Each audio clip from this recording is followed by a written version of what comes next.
High-speed rail. It's fast, efficient, and in many countries, it's revolutionized how we travel.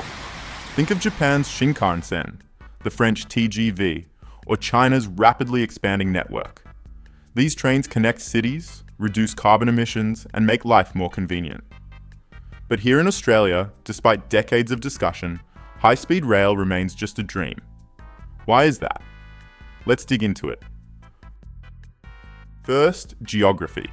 Australia is huge. Our major cities, Sydney, Melbourne, Brisbane, and Perth, are spread out over massive distances.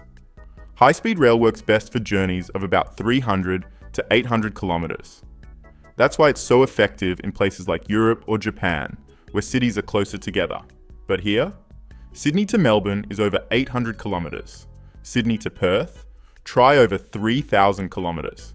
At these distances, planes are faster, cheaper, and more practical.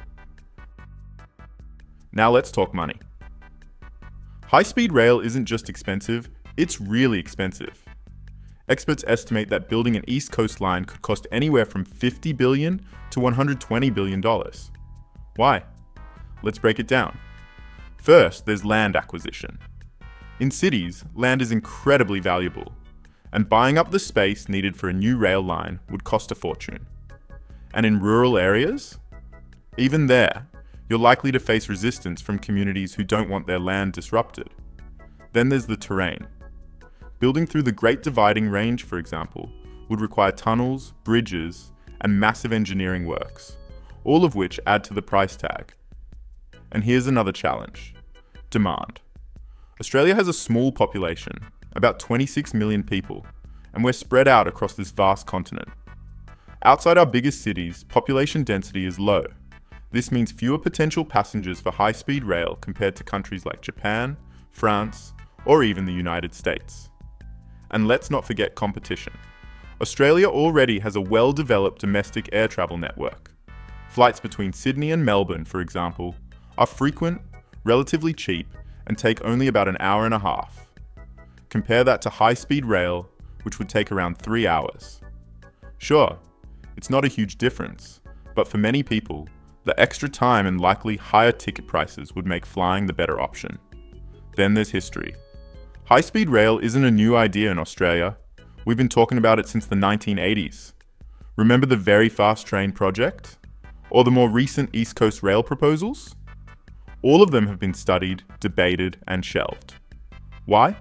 Because of cost, shifting political priorities, and a lack of long-term vision. Governments often focus on short-term projects with quicker returns, and high-speed rail just doesn't fit that mold. But there's more to this story. High-speed rail isn't just about moving people quickly, it's about transforming how cities grow and connect. Imagine living in Melbourne and commuting to Sydney for work in under 3 hours. Or living in a regional town like Goulburn or Albury and being able to reach a capital city in under an hour. High-speed rail could revitalize regional areas, ease housing pressure in big cities, and reduce our reliance on short-haul flights, a big win for the environment. And speaking of the environment, this is where high-speed rail has another advantage. Planes are a major source of carbon emissions, especially for short domestic flights. High-speed trains, on the other hand, can run on renewable energy and are far more efficient per passenger.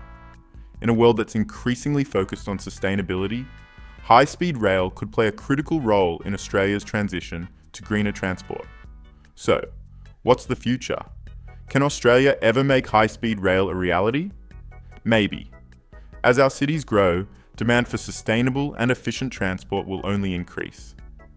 The case for high-speed rail could get stronger, especially if governments and private investors are willing to think long-term.